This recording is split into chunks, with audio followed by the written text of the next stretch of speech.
Hello students, question number 3 from JEE Main 2023, 29 January, shift 1.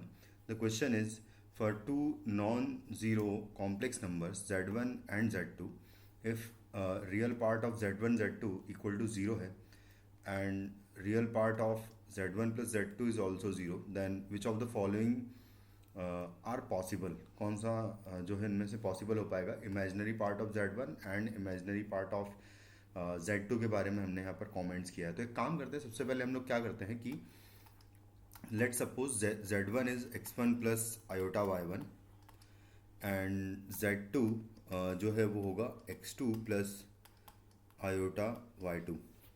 तो सबसे पहले मैं z1 इंटू z2 अगर निकालें तो z1 z2 की वैल्यू अगर बात करें, real part of z1 z2 अगर निकालूँ तो रियल पार्ट कैसे आएगा इन दोनों का मल्टीप्लिकेशन में? एक तो x1 x2 आएगा सीधा, और जब इन दोनों को मल्टीप्लाई करेंगे आपस में तो फिर हमें माइनस y1 y2 मिलेगा जो कि रियल पार्ट में आएगा। और बाकी दोनों जब करेंगे यहाँ पर क्रॉस मल्टीप्लाई इधर करेंगे अगर, या इन दोनों का मल्टीप्लिकेशन करेंगे तो इनमें आयोटा आएगा, तो ये रियल पार्ट नहीं होगा। तो ये एक्चुअली आपको इक्वल टू 0 दे रखा है, यानी कि y1 y2 is equal to, एक तो दिया हुआ है आपको x1 इंटू x2, और दूसरा यहाँ से अगर देखें तो real part of z1 plus z2 करेंगे अगर, इन दोनों को ऐड किया जाए अगर तो सिर्फ रियल पार्ट ये वाला आएगा, इन दोनों का एडिशन, यानी कि x1 प्लस x2। तो real part of z1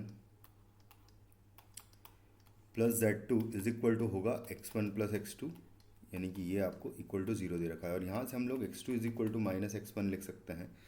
minus x1 यहाँ रिप्लेस किया x2 की प्लेस पर, तो यहाँ हो जाएगा y1 y2 is equal to minus x1 का स्क्वायर हो जाएगा, यानी कि इन दोनों का मल्टीप्लिकेशन नेगेटिव होना चाहिए, है ना। x1 का स्क्वायर तो पॉजिटिव होगा और उसके आगे एक माइनस है, यानी कि नेगेटिव होना चाहिए, यानी कि इन दोनों का ऑपोजिट साइन होना चाहिए। तो ऑपोजिट साइन वाले ऑप्शन, एक तो बी ऑप्शन है, तो बी ऑप्शन पॉसिबल हो सकता है और सी ऑप्शन भी पॉसिबल हो सकता है, उसके अलावा दोनों ऑप्शन पॉसिबल नहीं हो सकते।